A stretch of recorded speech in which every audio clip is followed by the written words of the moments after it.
Hello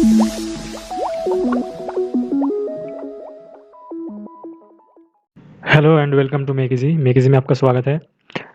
तो मेरा जो पिछला वीडियो था कि यूपीआई पेमेंट के ऊपर, तो उसी को लेके मैंने एक एक्सटेंशन भी डेवलप कर लिया है। मैंने जब वो कोडिंग किया था कोडुलर में, और वो कोडिंग को मैंने पब्लिक किया था, तो कुछ कुछ थे जो उस कोडिंग को भी समझ नहीं पा रहे थे।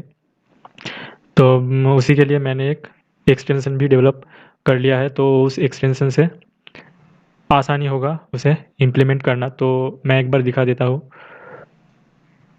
तो उसी के लिए ये वीडियो है, बस छोटा सा वीडियो रहेगा, उसे कैसे हम यूज़ कर सकते हैं। इसमें अभी कुछ भी कोडिंग की ज़रूरत नहीं है, बस सब कुछ ब्लॉक में ही है। ब्लॉक उठाओ और सेट कर दो।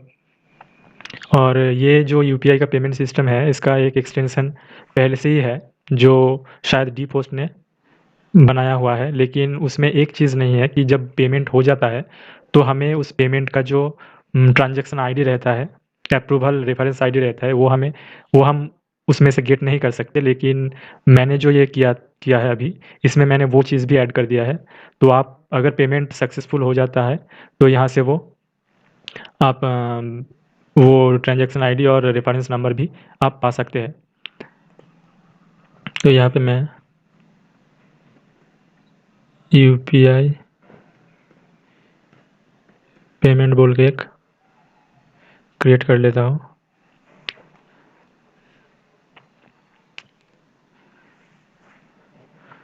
तो कुछ भी नहीं करूँगा, जस्ट जो एक्सटेंशन है उसे हम इंपोर्ट करेंगे। डेस्कटॉप में है तो ये रहा। जो भी हो, ये मेरा पहला एक्सटेंशन है। मैंने इसमें कभी सोचा भी नहीं, काम भी नहीं किया। लेकिन उसके बाद मैंने सोचा चलो एक बना के देखते हैं कैसे क्या होता है। तो ये MEE पे, यानी कि मेक इजी पे, मैंने जो भी हो एक नाम दे दिया है। तो इसमें तो कंपोनेंट कुछ नहीं है, लेकिन जब हम ब्लॉक सेक्शन में जाते हैं तो हमें यहाँ पे 3 ब्लॉक मिलता है जो मेजर रहता है। तो हम यहाँ क्या करते हैं, एक बटन ले लेते हैं। हम डिज़ाइन कुछ नहीं करेंगे, जब भी इस बटन पे कोई क्लिक करेगा तो वो ओपन होना चाहिए। और एक काम करते हैं, यहाँ पे एक नोटिफायर लेते हैं। तो क्या होगा, हम पेमेंट सक्सेसफुल या क्या कुछ हुआ है वो हम जान पाएंगे। और एक लेबल ले लेते हैं, तो हमारा जो ट्रांजैक्शन आईडी है, फेलियर है या क्या है, वो सब हमें दिखेगा। 1 2 3 3 लेवल ले लेते हैं, ऐसे ही काफ़ी है। तो जाते हैं ब्लॉक सेक्शन में। तो हम क्या करेंगे, जब भी बटन क्लिक होगा तो हमारा यूपीआई पेमेंट स्टार्ट हो जाना चाहिए। तो यहाँ पे हम सब कुछ सेट कर देंगे। डुप्लीकेट कर लेते हैं। तो हमें यहाँ पे क्या चाहिए, हम जिस यूपीआई आईडी में पेमेंट लेना चाहते हैं, तो मैं यहाँ पे मेरा एक यूपीआई आईडी में दे देता हूँ।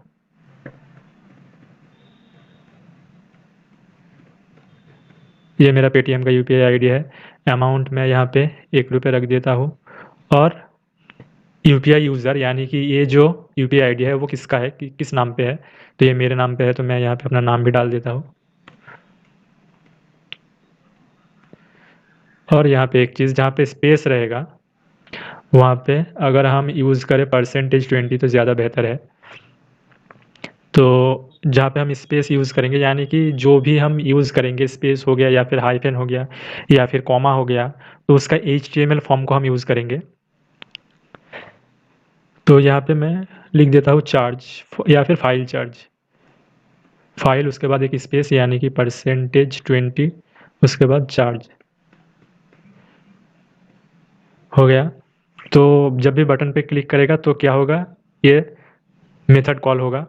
तो इस मेथड में वो सब कुछ सेटअप किया हुआ है।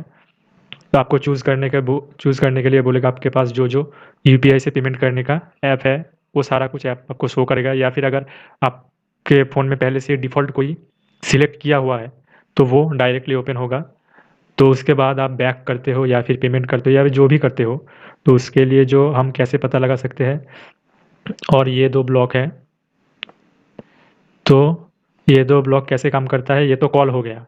अब मान लो कोई बैक कर दिया या फिर किसी के पास इंटरनेट प्रॉब्लम है या फिर पेज में जाके पेमेंट तो करना चाहता था लेकिन वो कर नहीं पाया, कुछ प्रॉब्लम, जो भी हो वो कैंसिल, जिस कारण से कैंसिल होगा सब यहाँ पे आ जाएगा। तो यहाँ पे हम नोटिफायर में शो कर देंगे शो अलर्ट और ये मैसेज किस वजह से ये कैंसिल हुआ वो इसमें आ जाएगा। तो ये नोटिफायर में दिख जाएगा अगर कैंसिल हुआ या फिर जो भी हुआ। लेकिन अगर वो पेमेंट करने के बाद वापस आता है पेमेंट से, पेमेंट करने में वो दूसरे ऐप में जाएगा, जो भी हो यूपीआई ऐप, पेटीएम से हो गया या फिर कोई बैंक ऐप हो गया या फिर फ़ोनपे, गूगल पे, जो भी हो गया, तो उसमें से जब वो रिटर्न आएगा तो ये वाला सिस्टम कॉल होगा। तो इसमें हमें क्या-क्या मिलता है, स्टेटस, अमाउंट, ट्रांज़ैक्शन और अप्रूवल रेफरेंस नंबर। तो इसमें हम क्या करेंगे, यहाँ पे 3 लेवल लिया था तो मैं इसे और एक बढ़ा देता हूँ, 4 कर देता हूँ क्योंकि हमारा 4 तो स्टेटस हम पहले चेक कर लेंगे इफ एल्स से। अगर पेमेंट करने के बाद पेमेंट सक्सेसफुल हुआ तो भी ये वाला मेथड कॉल होगा, अगर फेल्ड हुआ तो भी ये वाला मेथड कॉल होगा। तो हम यहाँ से जस्ट चेक कर लेंगे स्टेटस, और ये अपर केस लोअर केस किसी भी में से आ सकता है, लेकिन आता है लोअर केस में। लेकिन अगर हम रिस्क नहीं लेना चाहते हैं तो इसे हम कन्वर्ट कर देंगे पहले से ही डाउन केस में, यानी कि लोअर केस में। तो लोअर केस, और इसे हम चेक कर लेंगे किससे,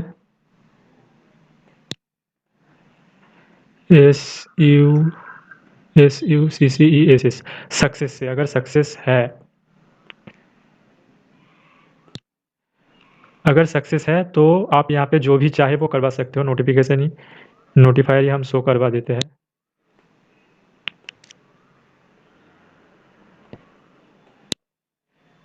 तो सक्सेस है तो नोटिफायर शो करेगा, और हमारा जो लेवल था उसमें तो हम शो करवाएंगे ही, सक्सेस हो या फिर सक्सेस नहीं हो, जो भी हो। ये डिटेल्स के लिए है, डिटेल्स शो करवाने के लिए। तो यहाँ पे टेक्स्ट टेक्स्ट टेक्स्ट टेक्स्ट तो हो गया। यहाँ पे हम एक एक करके सब कुछ सेट कर देते हैं। पहले स्टेटस, उसके बाद अमाउंट, उसके बाद ट्रांजैक्शन आईडी, और उसके बाद अप्रूवल। ओके, तो ये रहा हमारा ब्लॉक। जब भी बटन क्लिक करेंगे तब ये कॉल होगा सिस्टम।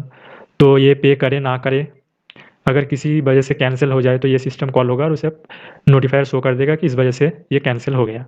ये गया एक सिस्टम। अब जब पे करने के बाद उस ऐप से रीडायरेक्ट होगा, वापस होगा, तो ये सिस्टम कॉल करेगा।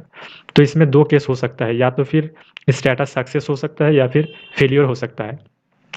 तो सब चीज़ में अगर सक्सेस भी हो तो भी लेवल में ये सब शो करेगा, अगर फेलियर भी हो तो भी ये सब लेवल में शो करेगा। अगर सक्सेस हुआ तो स्टेटस में यहाँ सक्सेस लिखा हुआ आएगा, या फिर फेलियर हुआ तो फेलियर लिखा हुआ आएगा। अमाउंट कितने रुपए का था, ये यहाँ पे 1 है तो यहाँ पे रिटर्न 1 करेगा। यहाँ पे जब जो भी अमाउंट दोगे आप वही वे यहाँ पे रिटर्न करेगा।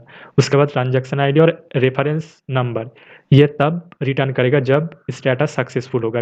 अगर स्टेटस सक्सेसफुल रहा तो ये सब रिटर्न करेगा, और अगर स्टेटस सक्सेसफुल नहीं रहा तो इसमें कुछ नहीं आएगा, नल चला आएगा।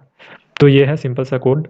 मैंने इसे 2 ऐप से टेस्ट किया है जो मेरे पास अभी है फ़िलहाल, एक एक्सिस बैंक का यूपीआई और एक पेटीएम का यूपीआई। तो मैंने इन दोनों से इसे टेस्ट कर लिया है, तो काफ़ी अच्छे से काम करता है ये।